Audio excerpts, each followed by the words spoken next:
بسم اللہ الرحمن الرحیم۔ السلام علیکم۔ آج میں بیان کروں گا نفلی روزے کے بارے میں۔ رمضان المبارک کے روزے فرض ہیں۔ رمضان کے علاوہ باقی ایام میں روزے رکھنا بہت بڑی نفلی عبادت ہے۔ رسول اللہ صلی اللہ علیہ وآلہ وسلم کے حکم سے نفلی روزے ان موقع پر رکھے جاتے ہیں۔ یوم عرفہ کا روزہ۔ یوم عرفہ کا روزہ ان لوگوں کو رکھنا چاہیے جو حج ادا نہ کر رہے ہوں۔ 9 ذوالحجہ کو یوم عرفہ کہتے ہیں۔ صحیح مسلم کی حدیث ہے، رسول اللہ صلی اللہ علیہ وآلہ وسلم نے فرمایا، یوم عرفہ کا روزہ ایسا ہے کہ میں اللہ تعالیٰ سے امید رکھتا ہوں کہ وہ اسے 1 سال پہلے کے اور 1 سال بعد کے گناہوں کا کفارہ بنا دے گا۔ بہرحال یوم عاشورہ کا روزہ۔ یوم عاشورہ سے مراد محرم الحرام کی 10 تاریخ ہے، لیکن 10 کے ساتھ 9 تاریخ کا بھی روزہ ملا کر رکھنا چاہیے۔ صحیح مسلم کی حدیث ہے، عاشورہ کے روزے کے بارے میں رسول اللہ صلی اللہ علیہ وآلہ وسلم نے فرمایا،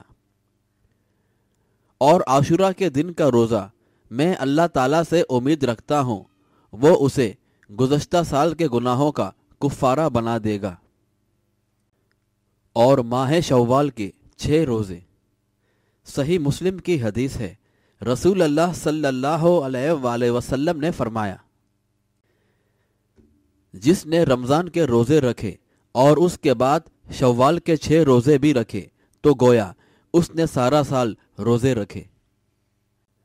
بہرحال سوموار اور جمعرات کا روزہ، ان 2 دنوں میں ہر شخص کے اعمال اللہ تعالیٰ کے روبرو پیش کیے جاتے ہیں۔ مسند احمد کی حدیث ہے، رسول اللہ صلی اللہ علیہ وآلہ وسلم نے فرمایا، ہر سوموار اور جمعرات کے دن اعمال پیش کیے جاتے ہیں۔ سب مسلمانوں یا ایمان والوں کو اللہ تعالیٰ معاف کر دیتا ہے، سوائے آپس میں گفتگو ترک کرنے والوں کے۔ ان کے بارے میں فرماتا ہے کہ ان کا معاملہ مؤخر کر دو، اور اس دن روزہ رکھنے سے معافی کی امید زیادہ ہوتی ہے۔ بہرحال ایام بیض یعنی ہر قمری مہینے کی 13، 14 اور 15 تاریخ کا روزہ رکھنا۔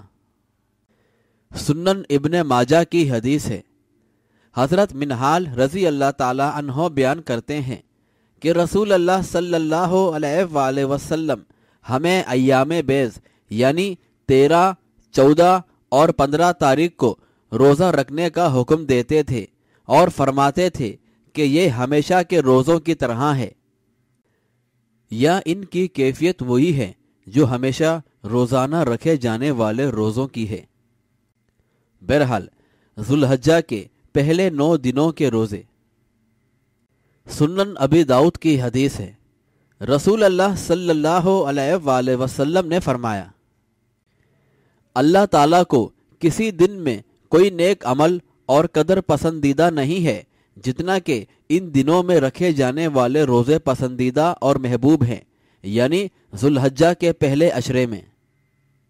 بہرحال روزہ نیکی کا بڑا عمل ہے، ان دنوں میں اللہ اس کو اور زیادہ پسند فرماتا ہے۔